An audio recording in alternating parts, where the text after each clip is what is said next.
Michael, you've obviously looked refreshed after your break and you've been back since Monday, but you probably didn't get the whole team back till Wednesday, did you? Yeah, well, we didn't. Yeah, Wednesday's really the best. The first day they come in, the international lads come in, obviously, and they're reassessed. And the rest of the squad was back in Monday, Tuesday. And we've had a good training week, although the numbers are a little bit low. But yeah, the international players have only really trained the last 2 days because most of them play Tuesday night. And so they're not really in a position to do very much. It's a recovery day for them on the Wednesday. But yeah, we've good training the last 2 days and a good week's training as well after a nice break for the players. Has any of the international players come back with any knocks, or are they all fully fit? No, they're good. Yeah, no problems with any of the lads coming back. Pleased that, for likes of Joe, it was good that he only played in the first game and didn't play in the friendly because he's played a lot of football this season. And Rob Page, it was a good decision, I think, and helps us. Jordan Thompson, good for Jordan. He played 90 minutes over the 2 games and adds his 2 caps, and the 2 lads playing in the 21s as well. Was good for them to get the game time and experience under their belt as well at that level. So yeah, we're pleased. That the players have all come back and they've been fine. Well, it wouldn't be Stoke injury news if there wasn't a problem, and it seems as though Liam Moore's season's over. Yeah, unfortunately, Liam, he felt it a little bit in the game against Palace, he says initially, but then in training on Tuesday, he had to come out of training and he's done, his LCL ligament on the outside of his knee. It doesn't require surgery. It just requires time, really. So, it's an 8 to 10 week process to get back. And unfortunately, that puts an end to Liam's season and the period of time he's going to be with us. So, yeah, it's a big blow because I think, he's been a good asset to the club. He's a really good professional. And I think he's played extremely well for us when he has played.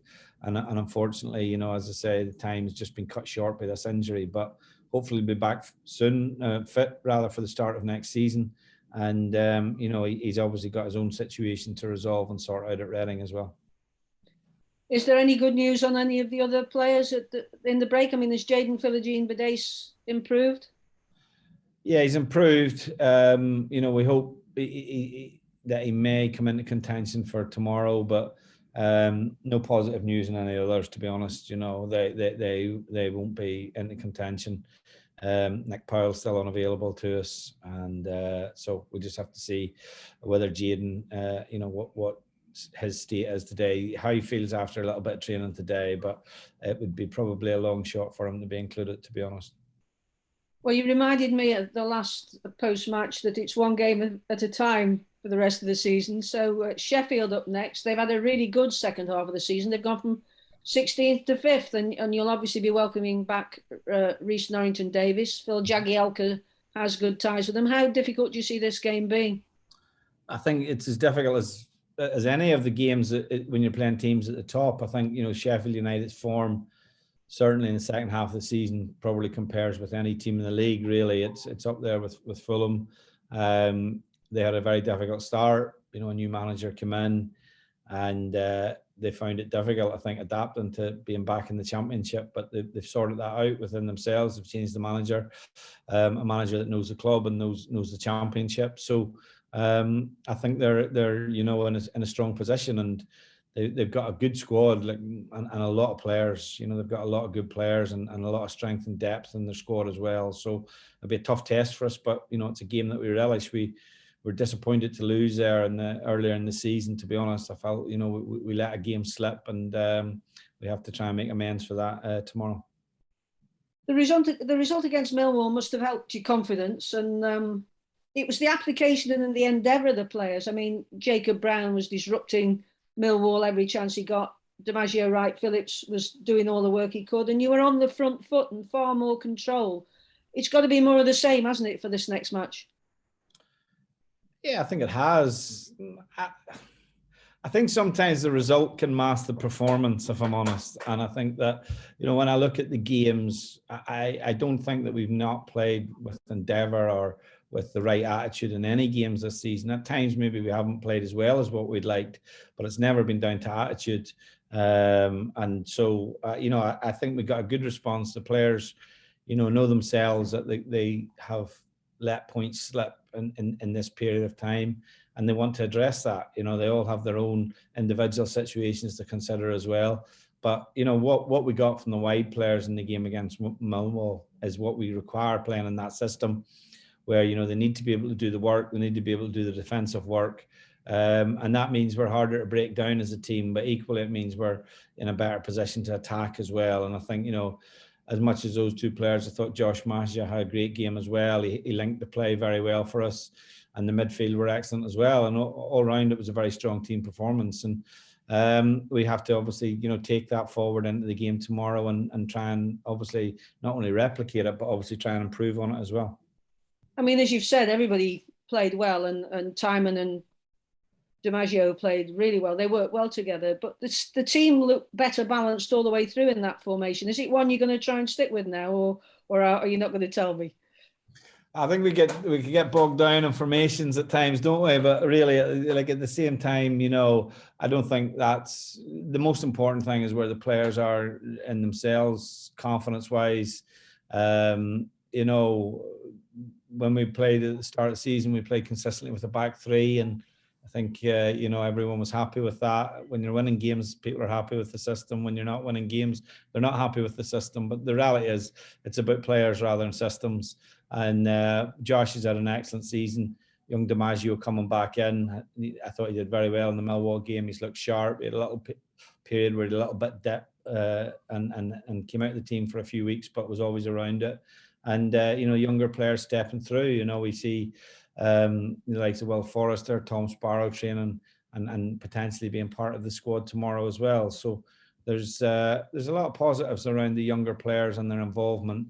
But they have to be flexible in the game. You have to be able to, if the game dictates that you have to play with three centre backs, then you have to play with three centre backs, and the players have to be ready to deal with that. And I don't think, for me, I don't get too bogged down with that. I am more about how we have more attacking threat at times in the game. I think that with a front three, we tend to have more attacking threat possibly than we play with 3-5-2. But it's more about what the game dictates that we need at that moment in time.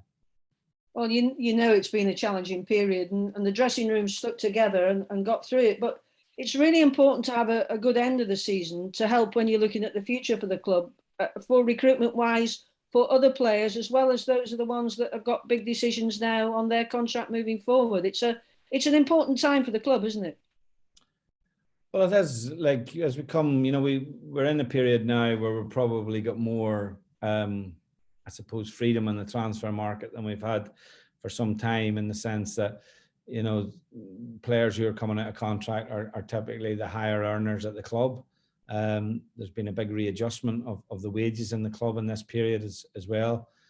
I think the younger players that we have who have shown well this season are all tied up on long-term contracts, so that's a positive for the club as well. So we have the you know, I think a lot of good work has been done in that side of things to make sure and protect the longer-term future of the club.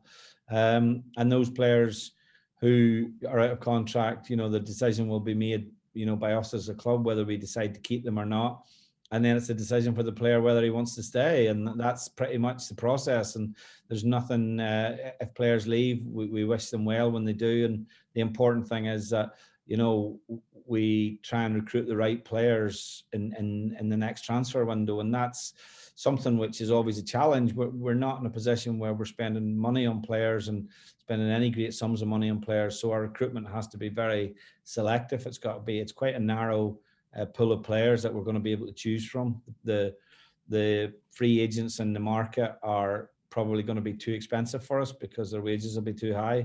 But those are all things that we, you know, they're things that we're working on a constant basis, really. It's not something that we just start to work on at the end of the season. It's something that we've been working on pretty much since day one we came into the club.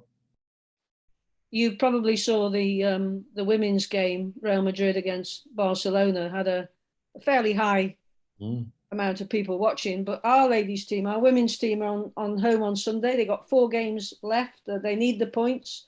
It would be nice to see a lot of supporters going up to support them this weekend. Yeah, it would be, you know, and hopefully they can, get the required amount of points to stay in the league. It's I think that, women's football is on the development. I know that myself. My own daughter plays, so I'm aware of that. And I think, they may have had a difficult season themselves, but over the next 4 games, it would be good to see them obviously stay in that level of football, and to get some support, I'm sure will help them along the way.